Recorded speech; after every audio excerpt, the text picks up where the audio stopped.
do something on the commentary of global warming if I choose to do so. I will not just be a commentary about black people. We are all human beings. We're all the same. We're just flesh and blood. We're nothing more than that. Whatever social constructs that we've come up with, that's all it is, people. And I've decided long ago, there's some things you just got to let go of. And social constructs is one of them. This is my friend Bob Ragley again. I entered this painting and got in the Outwin show at the National Portrait Gallery. This is it at the National Portrait Gallery, my kids and my wife. And the curators and the director of the museum. And you want to know how this happened? Yeah. Okay. Story quickly. I entered a show called the Outwin Portrait Society show. I held it at the National Portrait Gallery. I just so happened I got a painting in that year.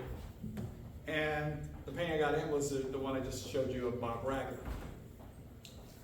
And the National Portrait Gallery wanted to do a blog on my work. They were unfamiliar with me. So I sent them a range of portraiture. Pastels, oils, acrylics, a range, drawings. And I got a call from the curator by the name of Dorothy Moss. She said, Mr. Mitchell, this is Dr. Moss from the National Portrait Gallery. She said, we would like to include you in our slide bank. And I said, wow, slide bank. I said, thank you, Ms. Moss, but I'm really not interested in being in the National Gallery's slide bank. She said, you're not? I said, no, ma'am, I'm not. I'm not into painting dignitary portraits and stuff like that. It's not my thing. I'm into painting daily, everyday people that I come in contact, people who are marginalized. My sensibilities is in a whole different space. She said, okay, I understand. I get another call the next day. She calls me again. It's Ms. Moss from the National Portrait Gallery.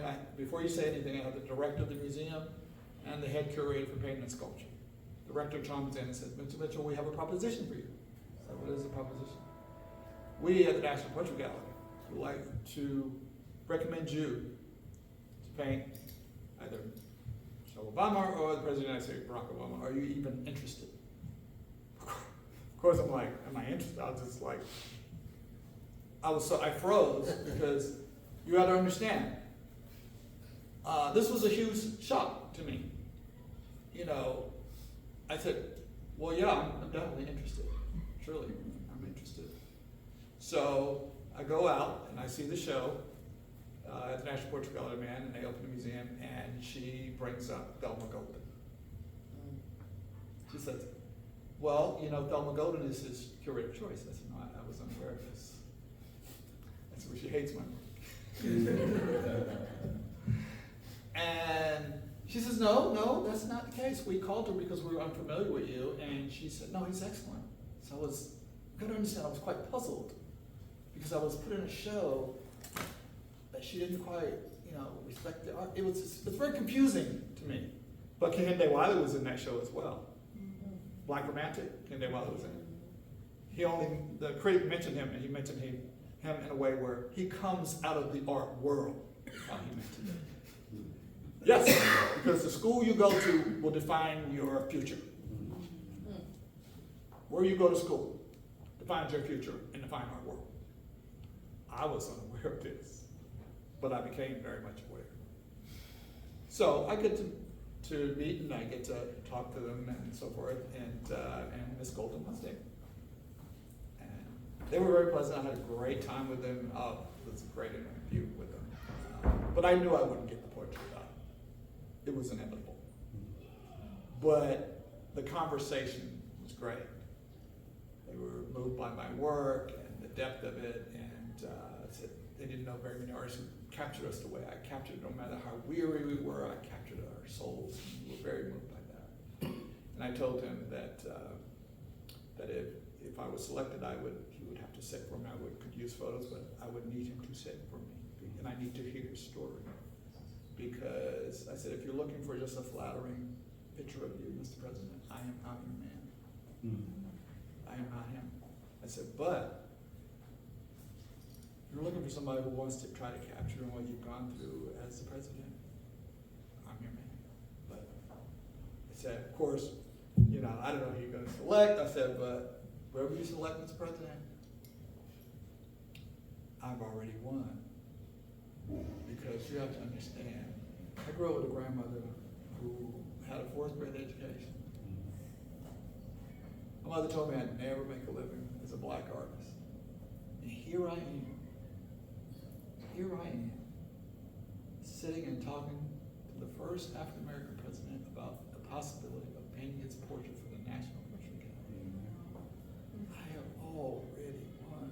You know, but I knew what my fate was in that regards when I saw Mrs. Golden. She was going to pick someone from the Studio Museum. And I don't envy that whatsoever, because, I mean, Wiley deserves whatever he can get as well.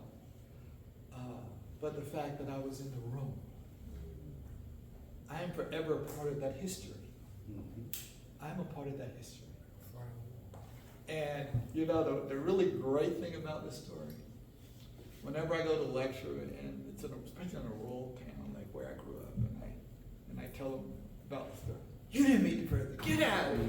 Get out. No way. I pull out the iPhone and I show them the photograph that a lady took of me with him. And it was so funny